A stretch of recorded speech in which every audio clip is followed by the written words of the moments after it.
Hi, friends. Hi. Hi Hey, there. Laura. Hello. Thanks for being here. I am just opening up all my stuff while I'm letting people in the room.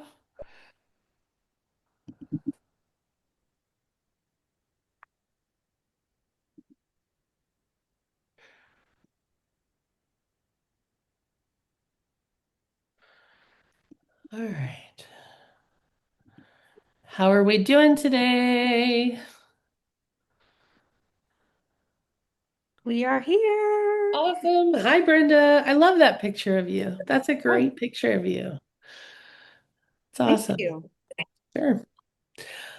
All right. Let me go to share my screen. See if I can get to where we are now. I got 50 tabs open. Don't mind my craziness. All right, today's mastermind, we are talking about the art of advanced negotiation. And really, the reason I wrote this class, I'm going to stop converting that meeting, sorry. The reason I wrote this class is because what I have seen, and when you have been around as long as I have been around, like as long as dinosaurs has roamed the earth and Moby Dick was a minnow, you recognize that.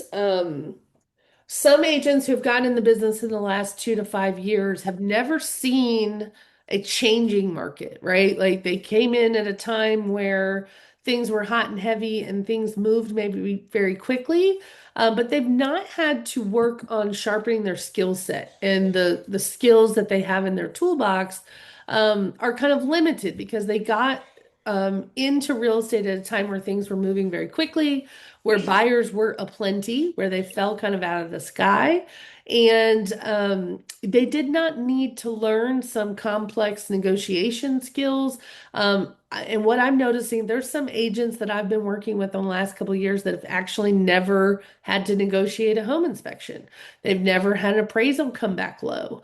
They've never had problems where the clients are ratcheting up their angst and their emotions, and they're just not skilled in dealing with some of these problems. And the reason that they haven't had to work on their negotiation skills is mostly because they got licensed in a time where everything moved so quickly that buyers were giving up their inspections. They were giving up their right to appraisals. They were giving up their right to ask for concessions. And things move so quickly. And then we're also now in a market where you don't see a lot of multiple offers. And so a lot of agents don't have the skill set to deal with some of those things. So I don't think we have very many people on the call today. I've got new Veronica, Brenda, and Ruth, I think is it, which just fascinates me because I think I had over 75 or 100 people sign up for my agent masterminds come in January. And now it is May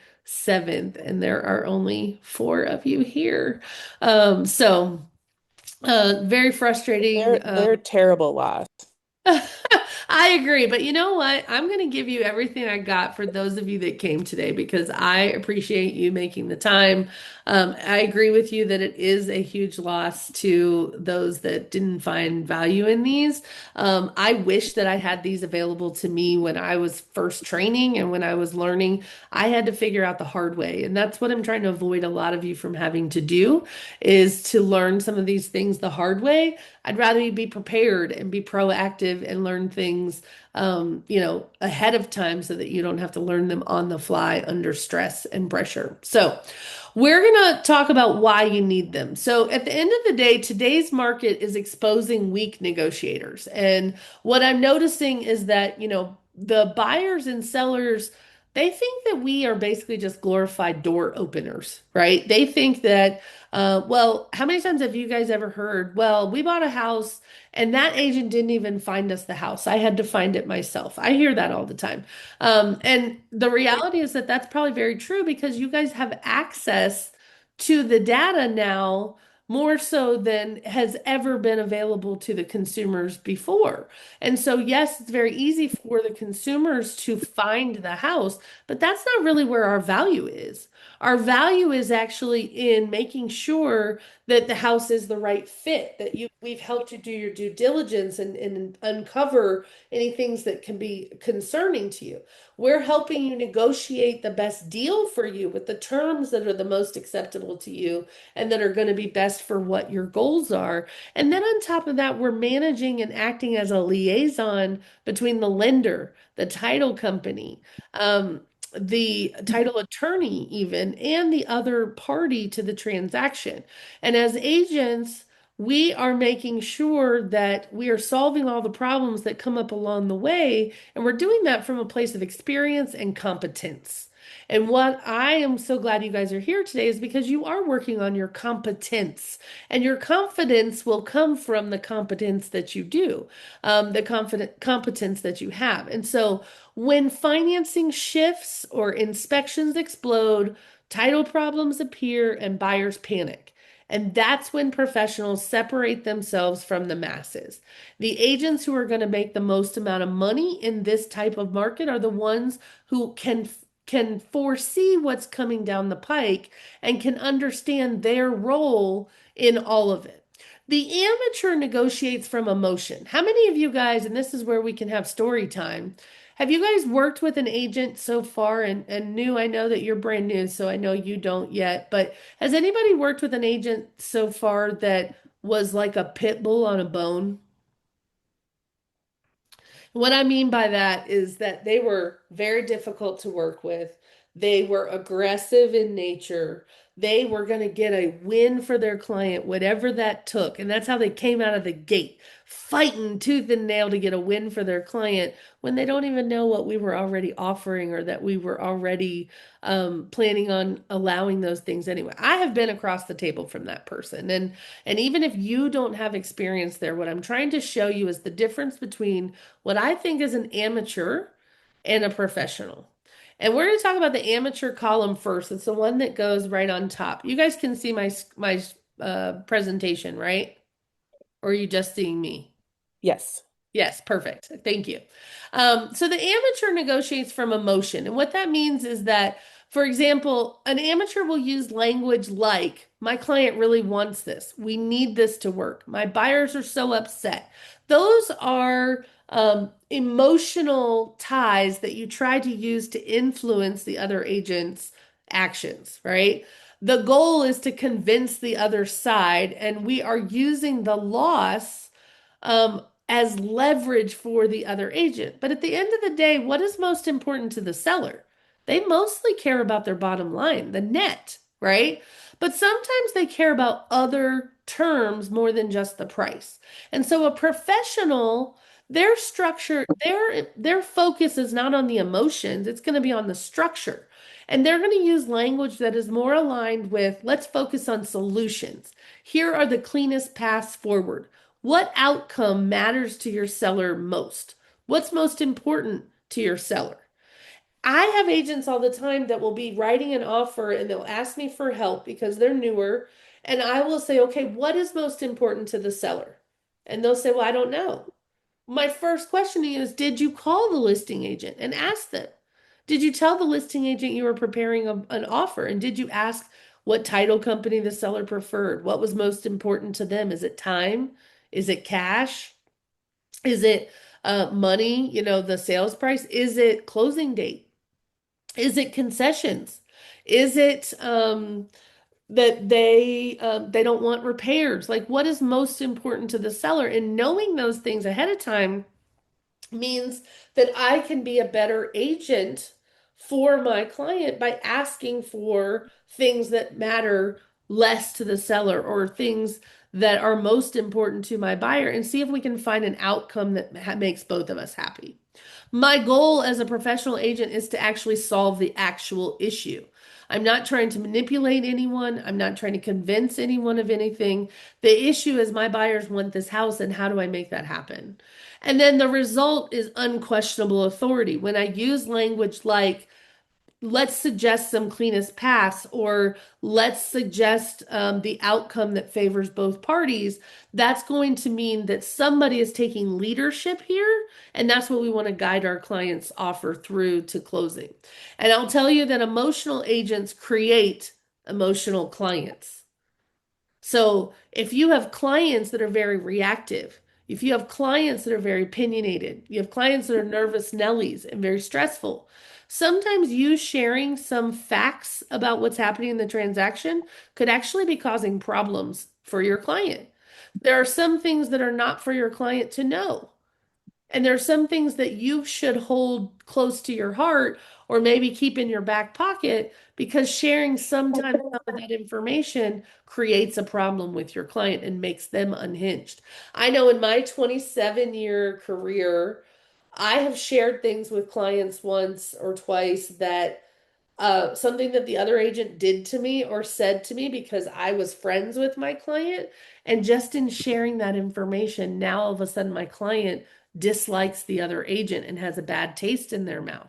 That also is a problem with negotiations. Now they've decided to have an attitude against somebody that I need my client to work with to get to the end result. So sometimes sharing some of the thoughts that you have about another agent or things that they said to you that rubbed you the wrong way, it's not necessarily professional for you to share that with your client. If it does not add to the transaction and is not in your client's need to know kind of area, I would ask you to question whether or not you should be sharing that with your client.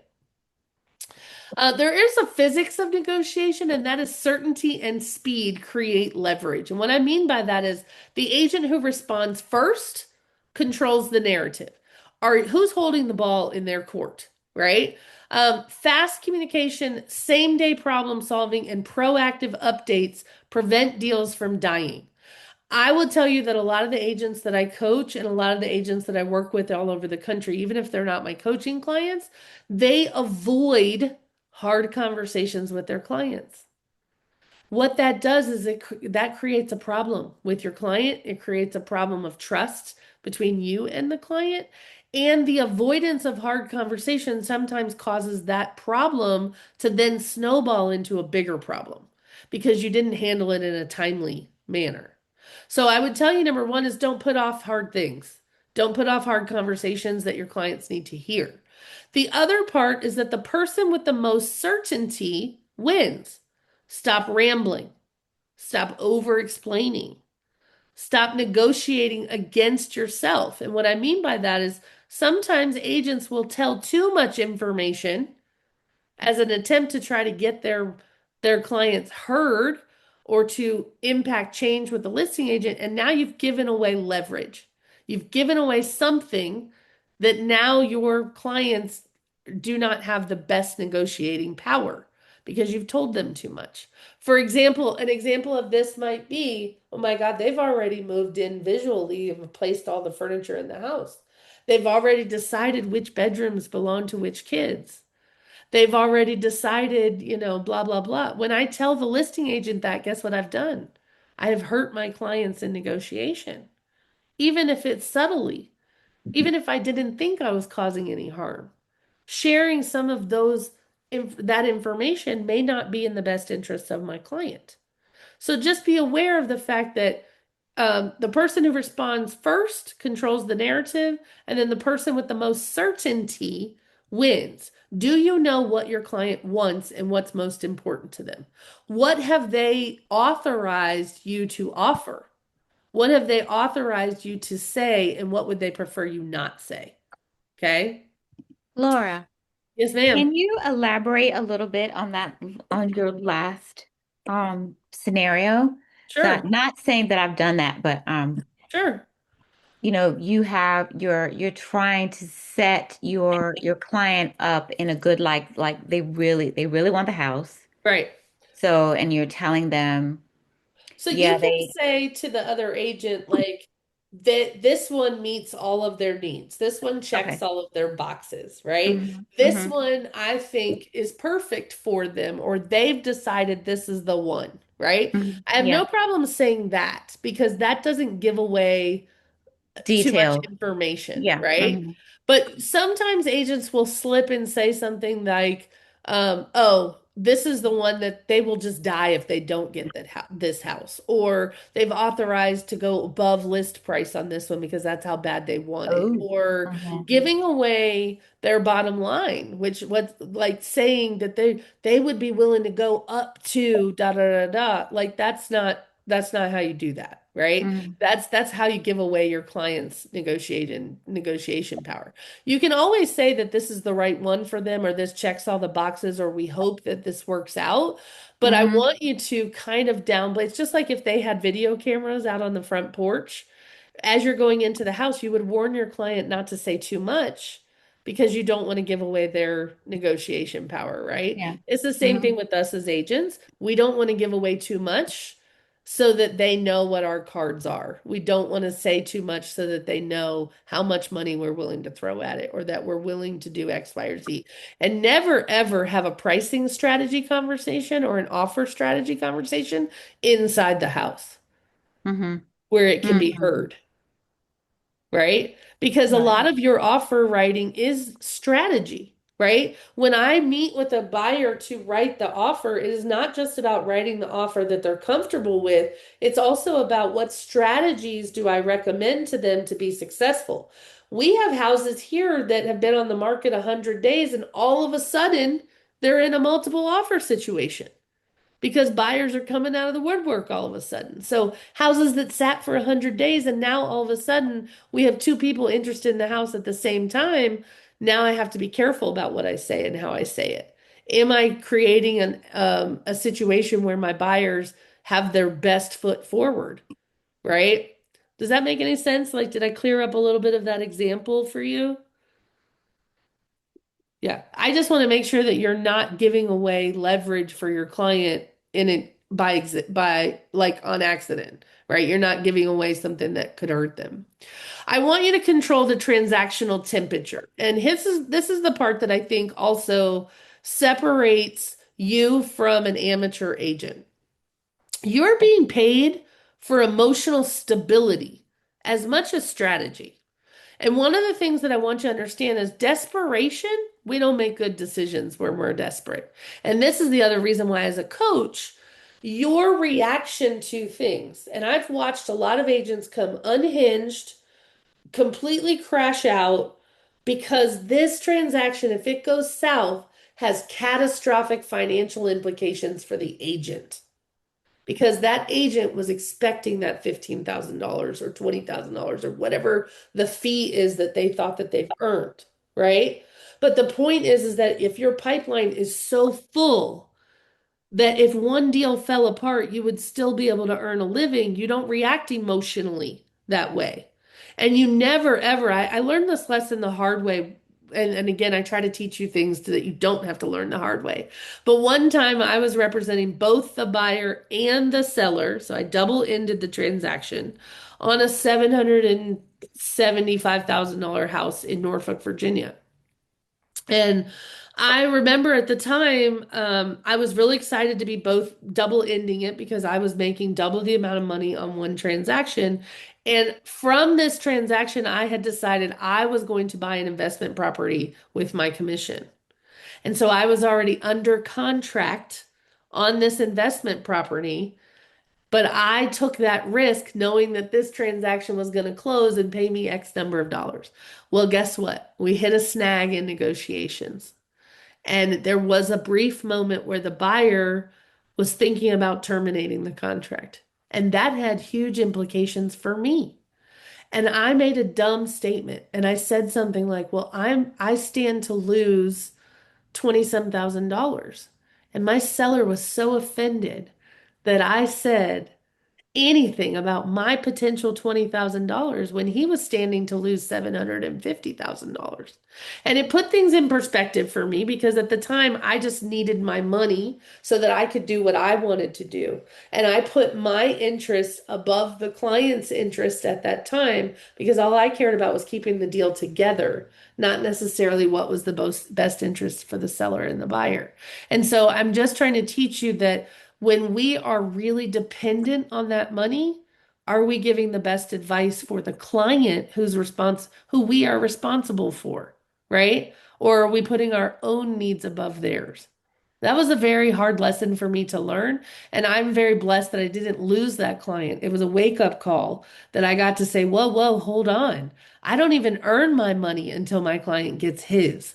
So it's really about putting his needs above my own. And I just want to share that story with you because it easily can happen when you are thinking about just trying to keep the deal together and you are worried about the end result. But when you start worrying about your end result over the client's end result, we've got a problem. Okay.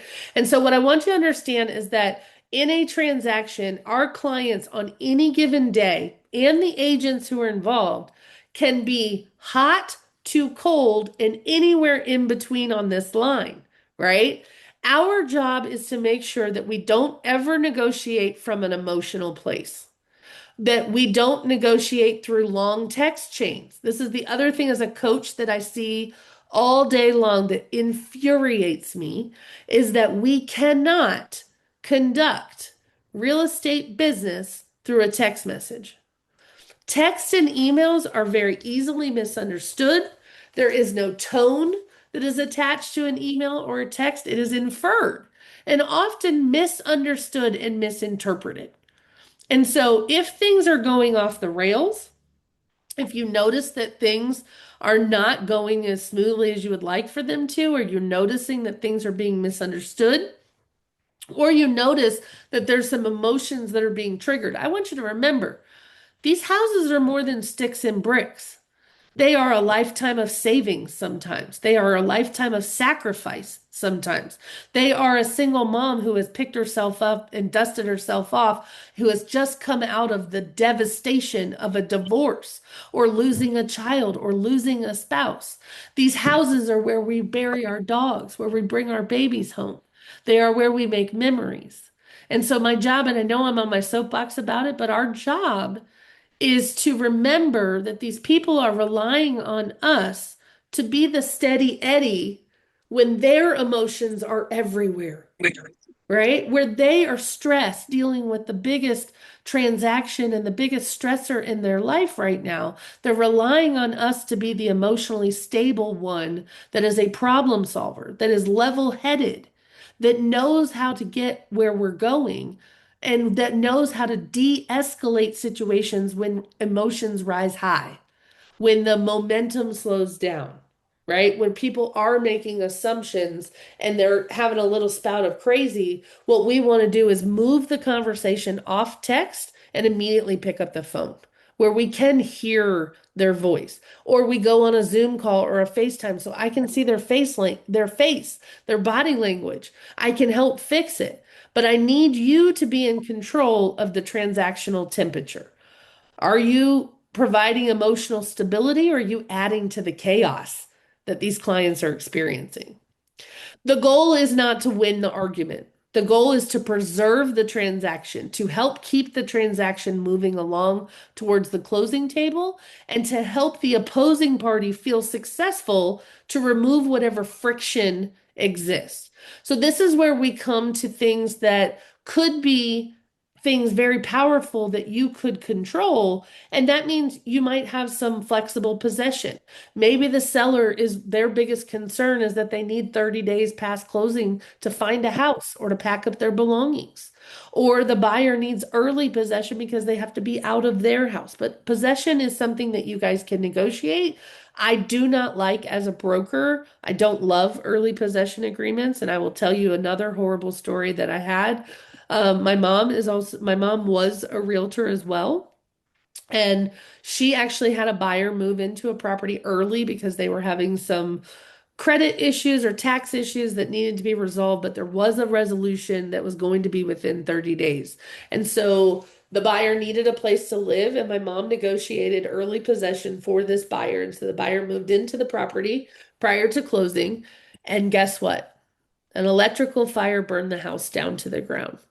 Oh. So no more was there a house to buy, and no more was there a house to sell, nor was it the buyer's fault. It was an electrical fire, but I want you to think about the mess that had to be cleaned up.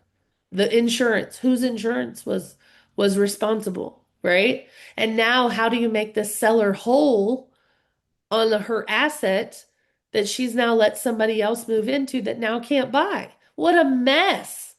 Now, there are times where negotiation is really, really helpful. And maybe it's not as big of a deal. And maybe we're only talking 2 days or 3 days or whatever it is. But I need you to understand, anytime you allow someone possession of a property that does not own it, there is risk involved in that. And our job is to help mitigate the risk, to lower the risk, and to explain the options and make sure that the seller or the buyer understands that that risk exists. Okay? Maybe appliance inclusion, maybe you're fighting for the washer and dryer or this built-in bookcase or this antique mirror or something. Sometimes those are things we negotiate as well.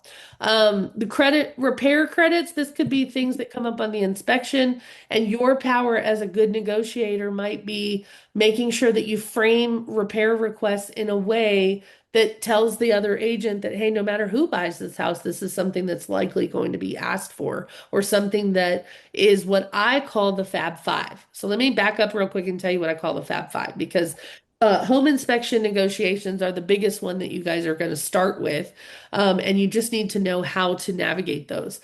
I normally break down a home inspection report into what I call the Fab Five. The Fab Five are typically very costly in nature. They are the things that cost the buyer the most amount of money, typically, if they're going to repair these things. And those are typically going to be structure. So I want to make sure that there's no, that the foundation, there's no foundation issues. So I usually will have foundation, I will have roof, I will have plumbing and electrical as one category. I will have safety, and then I will have HVAC. So there's usually structural, roof, plumbing and electrical, safety, or HVAC. Now, most everything that you have that comes up on a home inspection is going to fit in one of those Fab Five categories. Water intrusion might fit into my structural category, right? If you're missing a switch plate cover, that may be a safety issue, but typically everything is going to fit into one of those Fab Five categories. If it does not fit in that, those things are typically cosmetic in nature. And a lot of our contracts say we're not going to negotiate over cosmetic things. We're only negotiating over big ticket things that are expensive or concerning. And so when you get this report back, and here's the other part that I can tell you.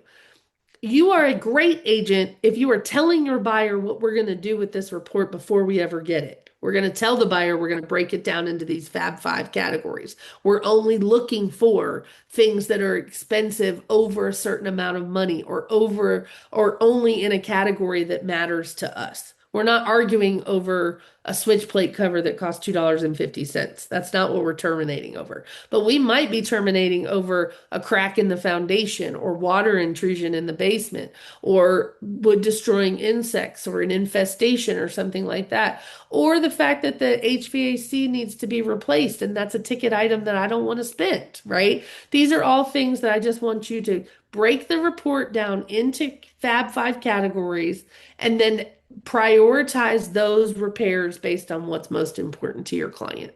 Okay? You should be proactively teaching your sellers what we're looking for on the buyer's inspection report or their request, and you should be preparing your buyers for what kinds of things we're looking for. Because what you don't want to happen is your buyer's going to get back an 82-page report that now they're freaked out about, because that report is very thorough, but it's not necessarily containing things that are not repairable. In 27 years, I've never come across anything on an inspection report that wasn't repairable or fixable. It was whether or not it was fixable to the satisfaction of the client. It was whether or not the client was okay with knowing that the house had those problems. But just about everything that comes up on the inspection is something that can be repaired or remedied or negotiated. Okay? Adjusting timelines, your client might need some flexibility. Like I said, maybe they want the inspections done super early, and so you have a shorter inspection period. Maybe they want to push out the appraisal date a little bit so that they have more time to come up with another payday before that's due. Or maybe they need to push the closing date back so that they can make sure that they get their bonus to pay their closing costs or whatever that is. Creative financing may be something else that you're negotiating. Have any of you ever dealt with owner financing before? Anybody in the room?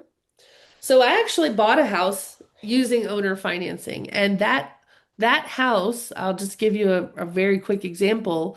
Like most realtors, a few years ago, I owed the IRS some money, so I couldn't get a traditional mortgage until I had paid off the IRS loan. But I found a house that was owned free and clear by the seller. It had been vacant for a year. I paid $430,000 for it using owner financing. So I had enough money for my down payment.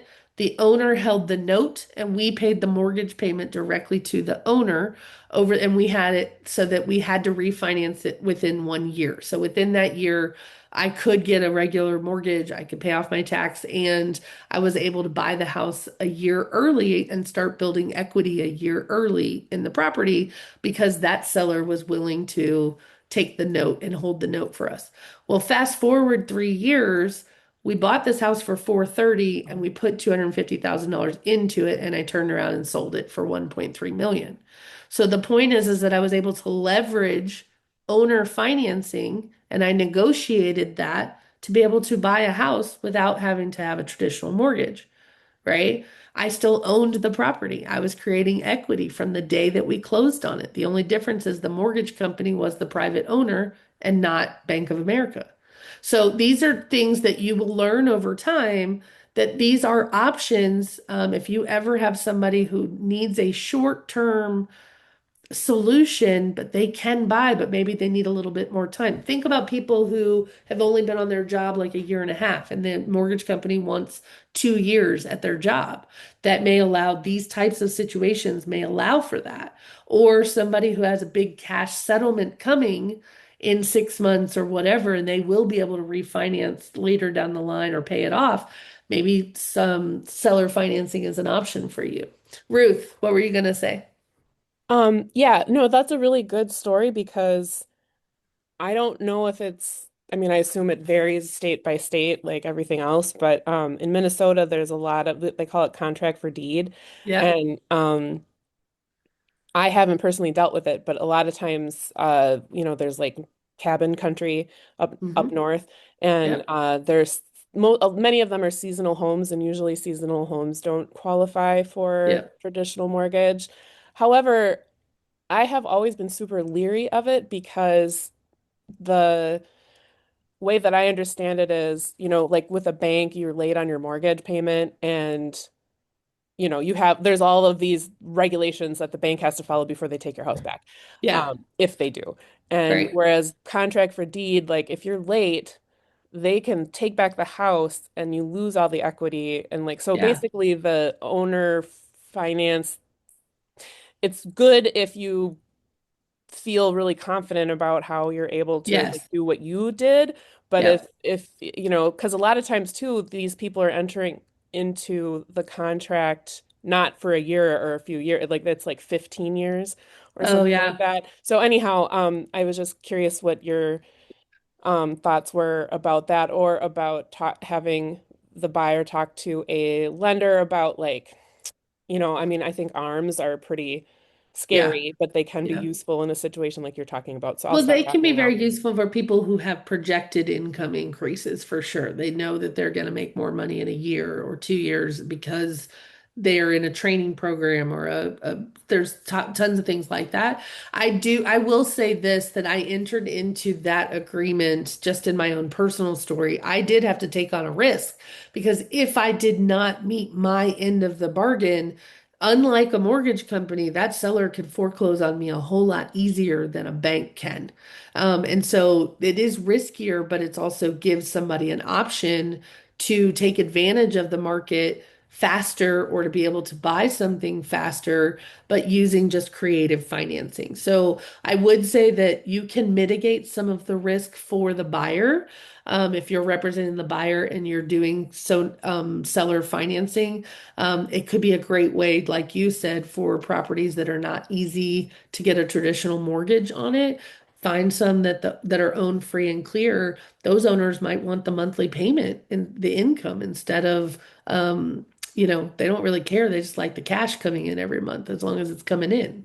So, and the same thing with the owner. If you represent the owner and you're negotiating owner financing, you're going to have specific terms in there that their title attorneys are going to help draft up when they write up the note.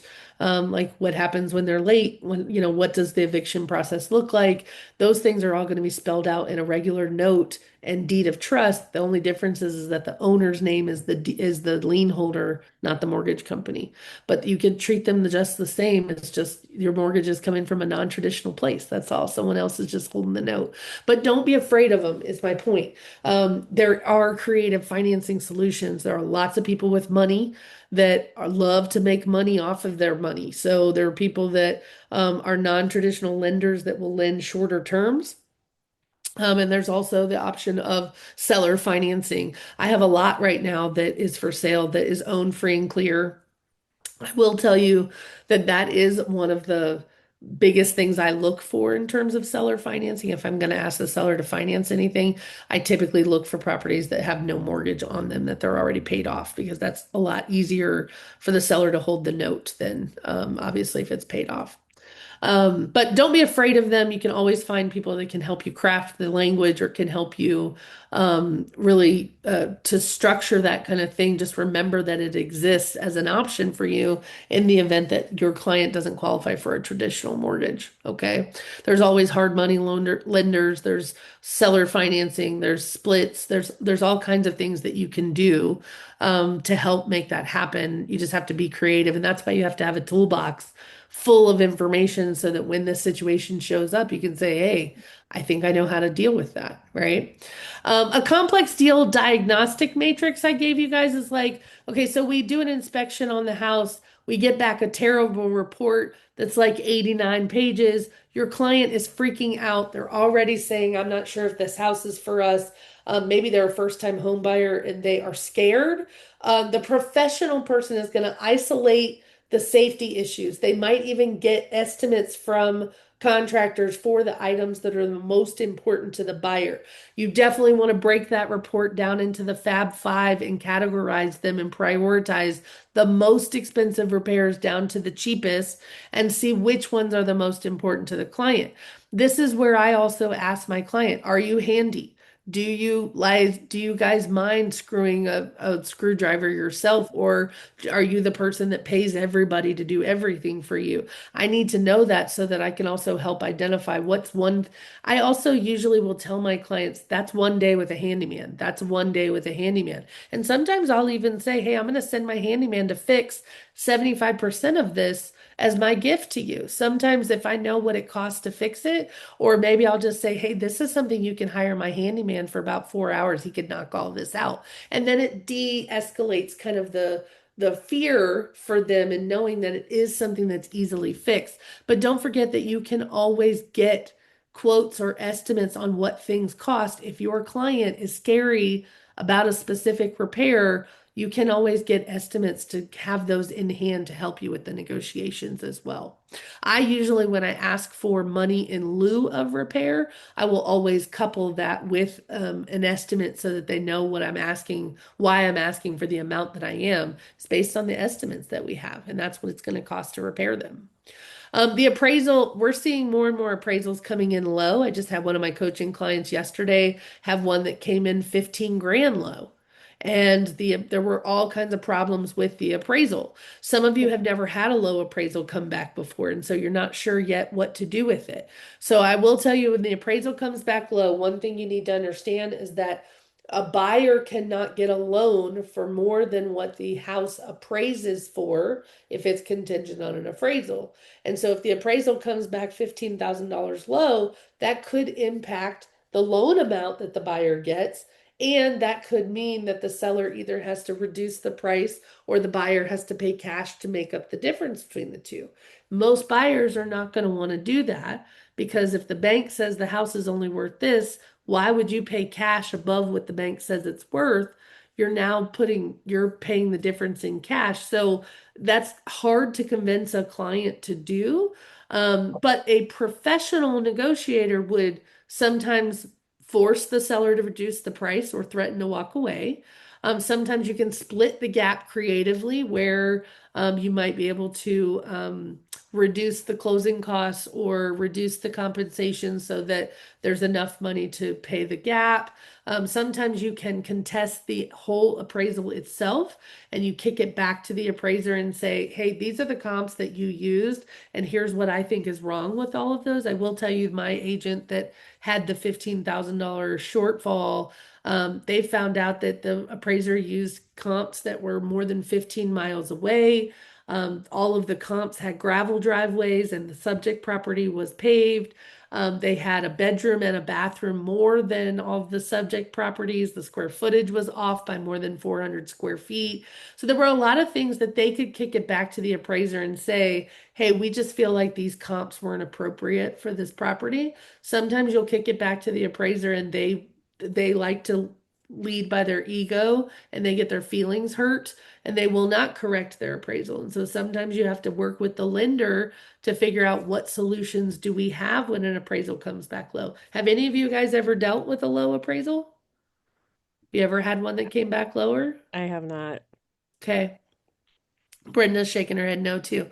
So I just want you to know this is happening more and more when, especially when you see a shift in the market, where where sellers haven't really gotten the memo that the market has shifted and they try to go 10 or 15% above the highest price sale that's already existed in their neighborhood.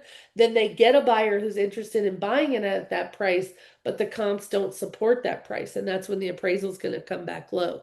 And the only way that the buyer can buy it at that price now is if they pay cash for the difference or if the seller reduces the price to accommodate that shortfall in the appraisal.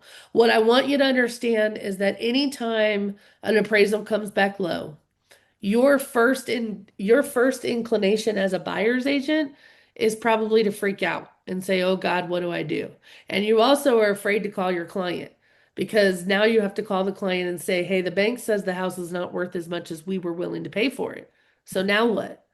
And you've got to have a solution in place. What I want you to do always in this situation when the appraisal comes back low, you always review the appraisal first to look at the comps that they selected.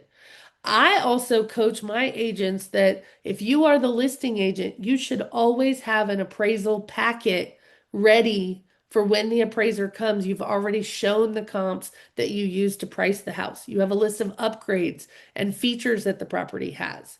You have as much detail on the property that the appraiser would need to give value. So if they've replaced all their interior doors, they've painted, they've replaced this toilet, the HVAC is new, the roof is new.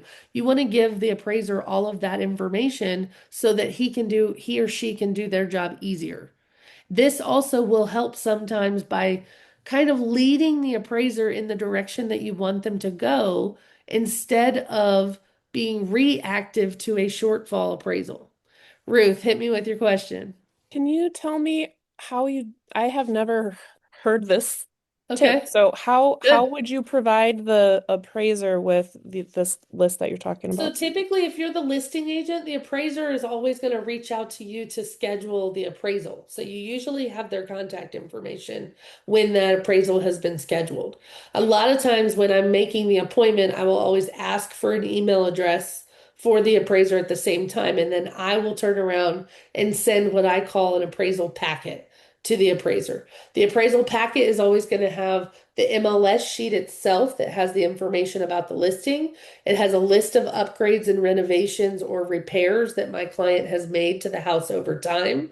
It's going to show what kinds of upgrades that they spent money on. So when they were building the house, if they got 50 grand worth of upgrades from the builder, we're going to list out all of the things that they spent that upgrades on. But we're inserting value everywhere that we can to show the appraiser why we listed the property at the price that we did. right?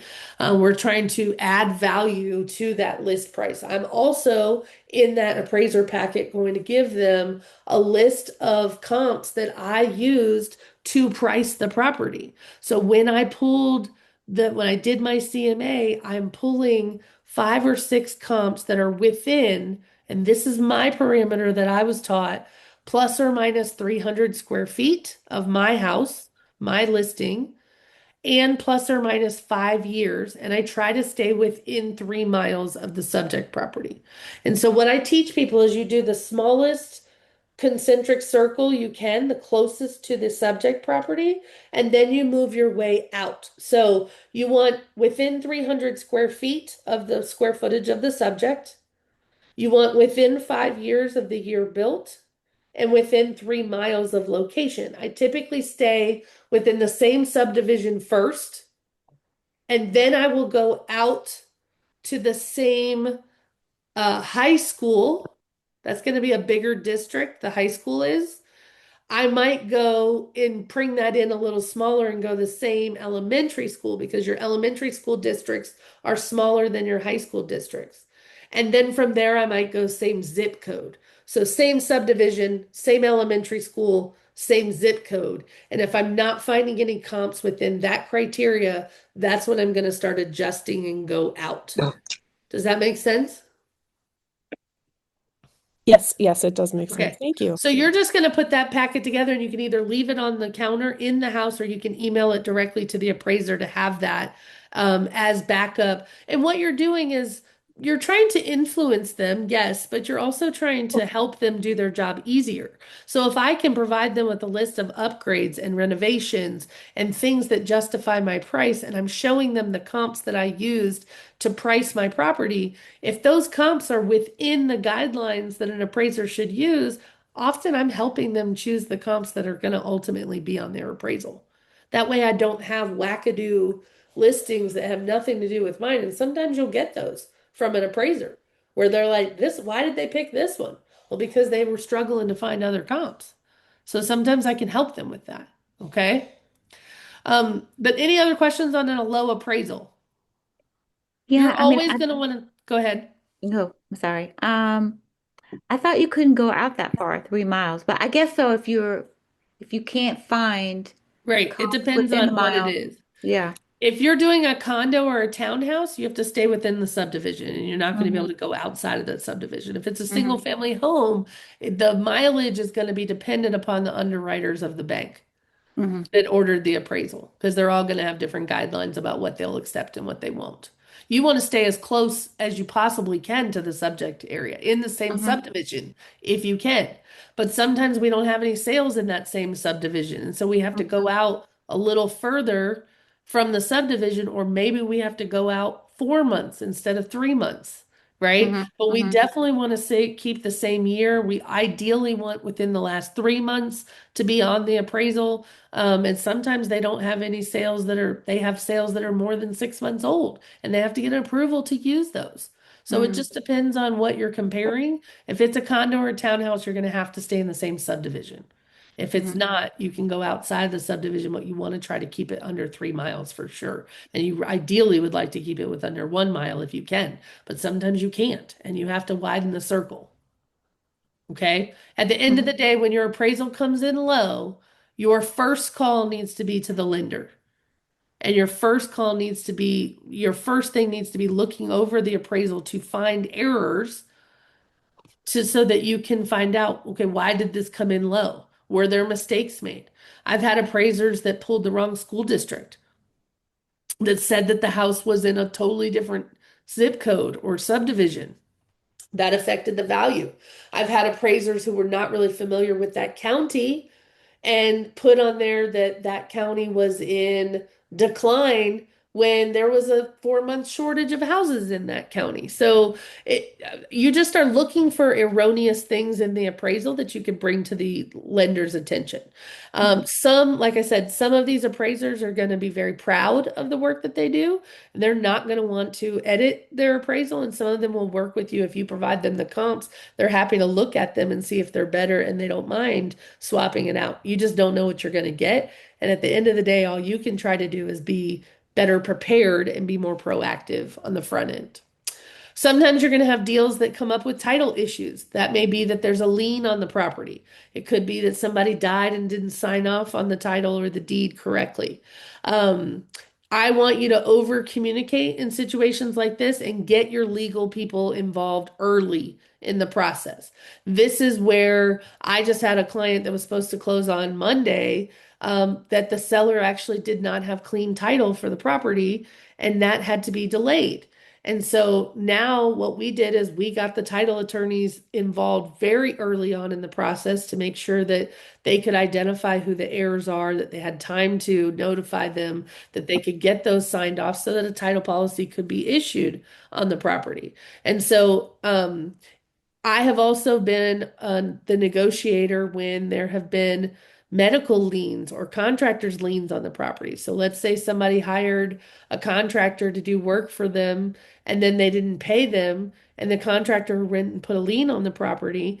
So maybe there wasn't enough money for the seller to pay it. Sometimes we have to negotiate with the buyer that they're willing to pay whatever it takes to get the lien cleared, and maybe they reduce the sales price by whatever the lien cost is. So there's lots of ways to wheel and deal. What I need you to know is that every problem is typically solvable.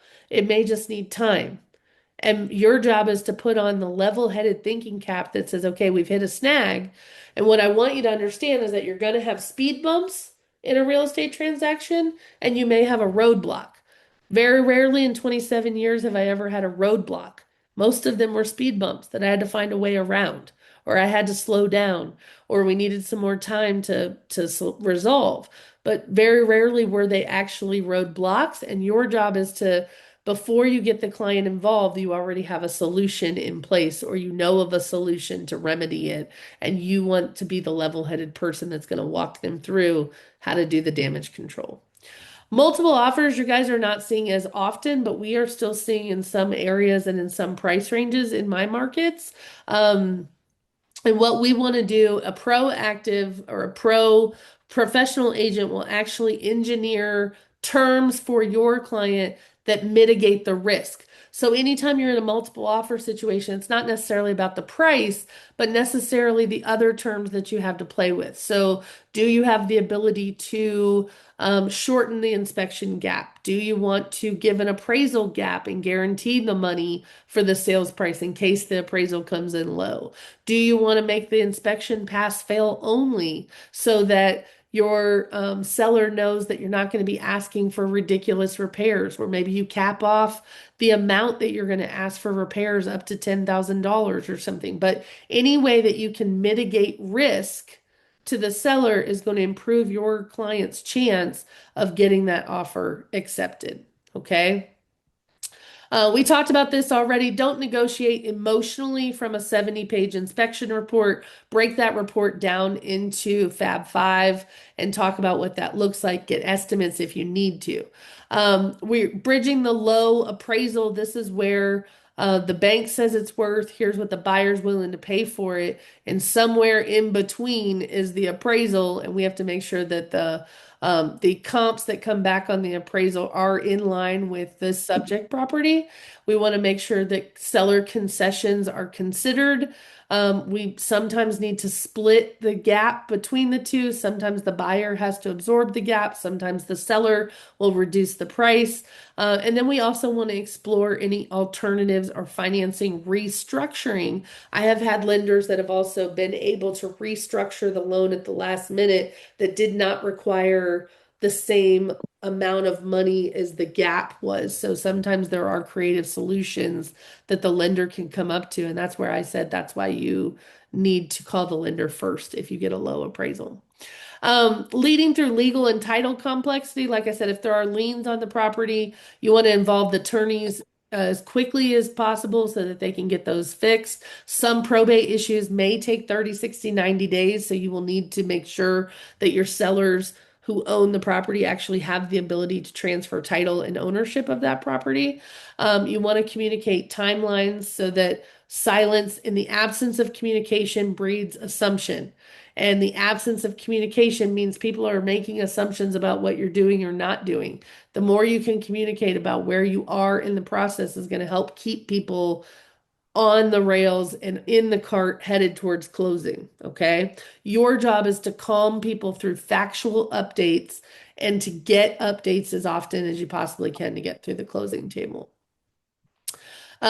Terms matter more than price, and certainty beats chaos. Clean offers win. So, how strong of financing do your buyers have before you ever write an offer? In Tennessee, my buyers can write an offer on any house that they want to, and they don't even have to be pre-approved to write an offer because the contract says they have 3 days to make formal loan application. So in Tennessee, we got some crazy things where people can actually go shopping for a house thinking that they approved and then not have to prove that they're approved for 3 days. So that could be a problem for my seller that we accepted an offer that is not as strong financing, right? Um, the other thing is that we could protect our clients with appraisal gaps. Again, if you have agents who are bumping up the sales price to pay closing costs or to pay their commission, and then the house is in danger of not appraising, you might negotiate an appraisal gap or cash to guarantee a certain price. But there are protections that you can put in place to protect your client. And then flawless proactive communication is, can you foresee what's coming down the pike and plan appropriately for it instead of being reactive to everything that happens in the transaction? Most agents negotiate against themselves because silence makes them physically uncomfortable. So, for example, well, I was hoping maybe possibly your seller might consider helping with some closing costs if that's okay. This language is very weak, right? Hoping maybe possibly. Those are three hope words in the first sentence. And then maybe might consider helping with some closing costs if that's okay. This is weak negotiation and weak language. A professional person is going to say, my client's prepared to move forward immediately if we can resolve the closing cost issue. If we can resolve the concessions, we are prepared to move forward if we can resolve this one thing, right? Not hoping maybe sort of could you possibly would that be okay, right? You want to say what the line in the sand is. We're ready to move forward if we can come to an agreement on price, or if we can come to an agreement on concessions, or the closing date, or whatever the thing is, we're prepared to move forward. This is the house that they've selected. And when properties are not getting as much attention as they used to, or houses are sitting on the market a little bit longer, you as the buyer's agent right now have all the power.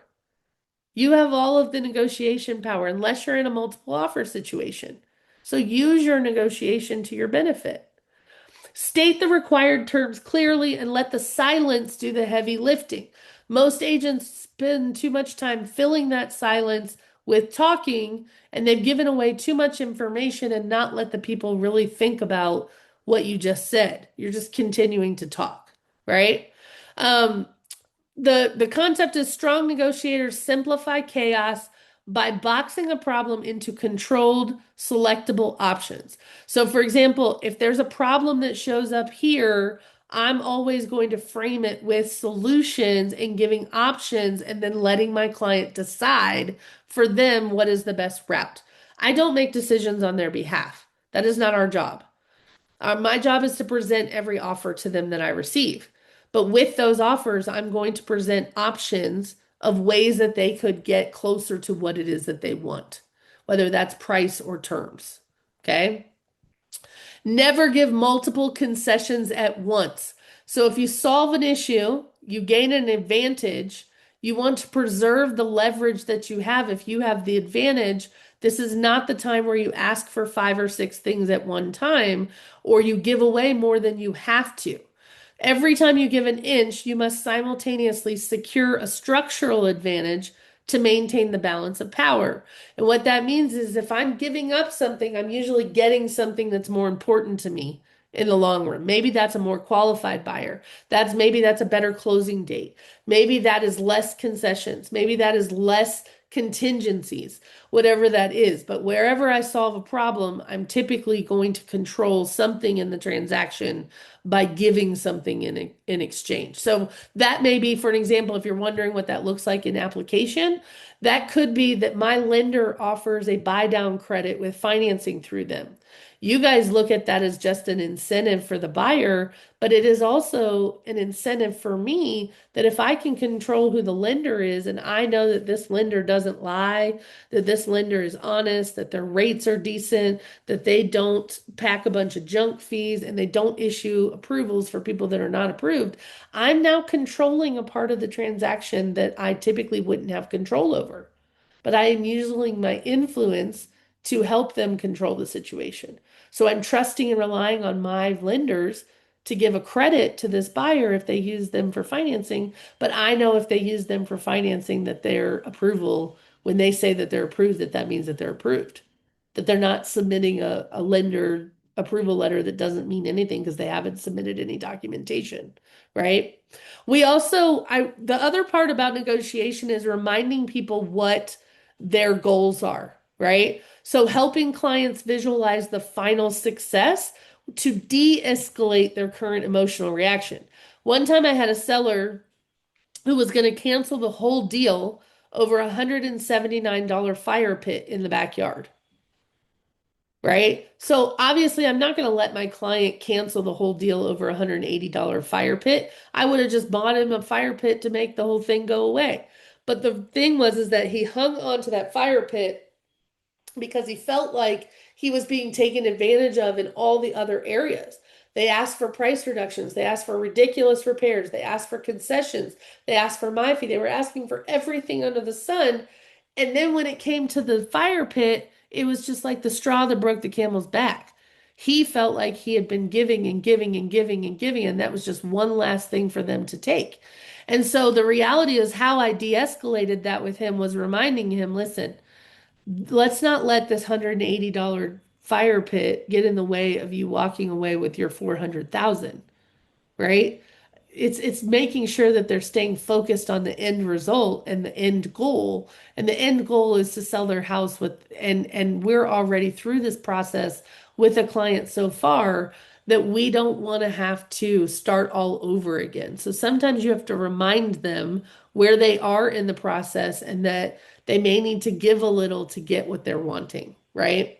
I wanted to show you the anatomy of a saved deal. There's always a trigger that triggers some type of chaos or temperature increase. And this is where maybe it's a misunderstanding in a text or something like that. I want you to take your time to gather yourself. Sometimes I will use the notes section of my phone and fire off what I want to say in that before I send it to the actual agent. Because once I get those words out and I read it again, sometimes I realize I wasn't playing nice in the sandbox. Sometimes my language was maybe a little too aggressive, or maybe I was letting my emotions get the best of me and that wasn't in the best interest of my client. So sometimes just getting it out in the notes section or putting it in a text to myself just so that I could get the ugliness out, but then editing my words so that it is conveyed the way that I want it conveyed might be the smartest way to go.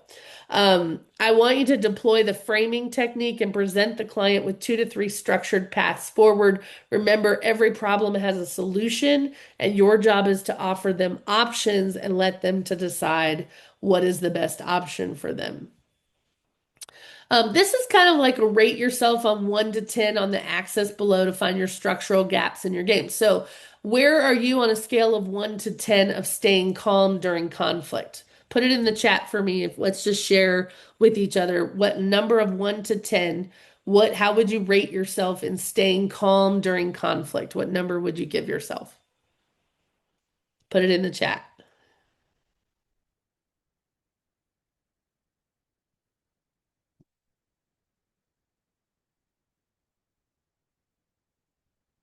Nine. I love that. Eight, working on it though. I love that. Um, if you find yourself that, you come unglued very easily, this is an area you definitely need to work on because your clients are requiring you to be the steady Eddie. Do you respond too quickly? This is one of the things that I actually have had to work on for myself because I did. I'm a very quick action taker. So if my client says, I want to terminate, I will always call my client first and try to talk them out of it before I draft up the paperwork to terminate. But I have been known to respond very quickly to something that my client asked me to do, and sometimes they just need some time to chew on it. Sometimes they actually don't need to make a decision immediately. And so sometimes I need to just relax for a minute, let them think it through, let them process it before I take action. So responding quickly can have both negative and positive effects. Just be careful that you've gathered yourself before you respond. If it's too terse, if it is too aggressive, maybe if it's not the right language. And then how do you show up when you handle complex deals? Do you get rattled easily? Do you have to bring in other people? Or can you handle complex deals very easily? Are you avoiding emotional negotiation? So again, do you avoid things that you know are going to be problematic? Do you communicate early with clients when there is a problem so that you let them know that there's already a resolution in place and we're moving past, but just keeping you up to date? Do you not share all kinds of information with your client in an attempt to try to protect them? And then how does that backfire on you? Structure solutions. Are you level-headed? Can you think of solutions that would help resolve the problem? Are you, when a problem pops up, do you know how to think of solutions? Do you know who to go to when you have a problem pop up that you're not sure how to deal with that? This is where in our company, we're going to go to our area leaders, we're going to go to our brokers, we're going to go to our mentors, we're going to go to maybe our coach, whoever that is. But if you're having a hard time coming up with solutions, this is where you're going to touch base with your lender always, maybe your title attorney, to help come up with some solutions before the client's actually involved. And then protecting the leverage. Are you showing all your cards? Do you still have any cards or anything of leverage left? And are you protecting your client's earnest money by paying attention to the dates and deadlines that are in the contract and the timelines that you have to do things? Do you control the conversation or do you let the clients control it? When they are angry, when they're mad, when they're emotionally driven, they tend to take control of these communicate of the conversations. And we need you to be in control of the conversation. And the way that you do that is say, I know that this is frustrating. I know that this is annoying. I have clients who've been in this situation before. And here's the solutions that I suggest. Here's how we're going to navigate this. What you want to do is take control of the worry for them and say, I have a solution in place. This is something that can be remedied. Let me handle this, right?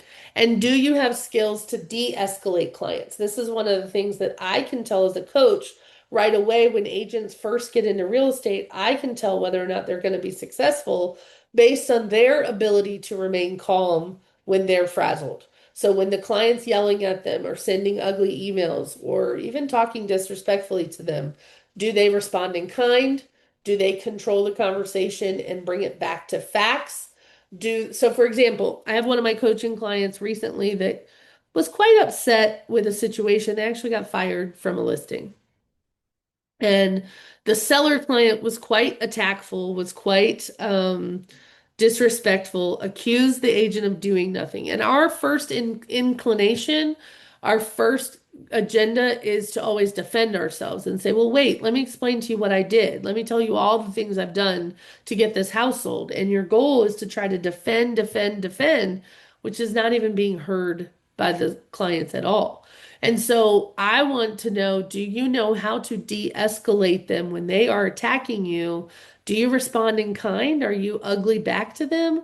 Do you lose your professional cool? Or do you try to uncover what's really at play here? And I will tell you in my career, anytime I've ever been yelled at by a client like this is because they're under an incredible amount of stress and I wasn't helping them manage that stress that I could have done so better. Typically is because they are maybe they're not in, they feel like they're out of the loop, they're not in control, or you got to remember everything they own is on a box, in a box or on a truck, or um, you know, pausing them and redirecting them, but you can't win an argument with an idiot. Okay. And I just want you to know you don't have to attend every argument that you're invited to. As a professional, you need to stay calm. You need to bring them back around to facts. You need to be solution driven. You need to lay out their options and what the pros and cons of those options are. And then ultimately, whose decision is it? It's theirs. But your job is to lay out all the solutions and choices and help them arrive at a choice that makes the best sense for them. Okay? So I want you to pause before you react emotionally. What negotiation situation makes you the most uncomfortable? So this is the area where you can do work on your own and preparing yourself is where do you feel the least competent? And maybe for some of you, it's on a low appraisal because you've not done a lot of work on CMAs or you haven't been told how to do a CMA properly or taught how to do. And maybe that's why you're uncomfortable if the appraisal comes back low because you weren't very confident in how you priced it to begin with, right? But I want to ask you, what is the situation that makes you the most uncomfortable? I don't like it when the couple is fighting in front of me, right? When they're arguing in front of me, and that happens all the time. But sometimes I will be the mediator, the intermediate between the two and say, "Hey, mom and dad, I realize that this is a point that's causing friction for you guys. How can I help us resolve it? How can I help us feel better about it? How can I arm you with information? Let's talk about it," right? Number two, I want you to identify the real problem. Where do you lose leverage most often? So, where are you sharing too much information? Where are you over talking? Where are you maybe asking in weak ways for things that are really important to your client? How can you leverage more of your negotiation power? Are you presenting two to three structured solutions? Remember, what deal nearly fell apart recently and what did it teach you? Did you have a deal that you were holding together by strength? And maybe it almost fell apart due to financing. Maybe it almost fell apart due to the appraisal. Maybe it almost fell apart due to the inspection. Maybe it was the client who almost killed the deal because it was too stressful. You should be thinking about where are all the places that a deal can fall apart and where can I institute some more structure to help keep it on the rails? Where can I show up as a better agent when I know my clients are at the height of their emotional exhaustion and stress? Where can I show up to better help them alleviate this stress or to manage the stress? How can I keep this more smooth sailing so that everybody has a better experience, right? Can you be proactive in predicting where things could go sideways? And then are you communicating calmly and are you documenting things professionally? I have had clients who called me cursing me up and down. I've had other agents call me cursing me up and down. I've had other agents that have called and called me names. They've yelled at me. They've told me to go F myself. I have had agents talk to me in the most disrespectful way. And one of the things that I could tell you is that you hold the most power when you do not respond in the same way that they are treating you. That is where you hold the most power, is maintaining composure and professionalism, because then it is about what they did, not about what you did, right? And when we represent our companies, we represent our clients, we have a responsibility to treat people the way that we want to be treated, even if they don't deserve it. But you got to hold yourself to a higher standard. Negotiation is not pressure, negotiation is actual leadership. And the agents who survive difficult markets are the ones that clients trust when things get hard. And strong negotiators simplify chaos. What I will tell you is that your skill set needs to be wrapped around your ability to offer solutions when you hit a snag, to run into, to solve problems as they come up, but to solve them level-headedly, to solve them with solutions and letting them decide for themselves what is best for them. But a weak negotiator is somebody who, does not use strong language to influence, does not listen for opportunities, does not ask enough questions to figure out what is important to the other person. And the other part is that you've got to maintain composure even when you're being pushed in every direction that makes you want to defend yourself and makes you want to defend your client to get them something that they want or something that they deserve. You can do that. I want to remind you guys that the pit bulls on the bones, I've never worked with an agent that ended up having good outcomes when they were nasty. When they were nasty to work with, when they were nasty to deal with, I promise you, you don't want that reputation. You want someone to see your offer come across their desk and them to say, "Oh, I like working with her. She's organized, she's professional, she knows what she's doing." Like those are the kinds of, that's your reputation that you're establishing with the other agents. And it is one thing to fight for your clients, and I think you should fight for your clients, but there's a way that you can do it with decorum, with professionalism, with the right language that establishes your reputation and still gets your clients what they want. And being a tough negotiator means that you are using your leverage, whatever you have as leverage, to help control the transaction. Where can you take control of things so that they don't go sideways, so that they don't fall apart? And a lot of the things that I just told you today on this call are simply just being proactive. Where are all the spaces in this transaction on this timeline from the moment that the client comes in all the way through post closing? Where are all the areas where the deal could fall apart? And where do I put in extra attention and extra effort to make sure that they don't fall apart in each of these places? Some of those things are the things we talked about. Being proactive in how I present the inspection to the buyer. What are we looking for on this report when we get it back?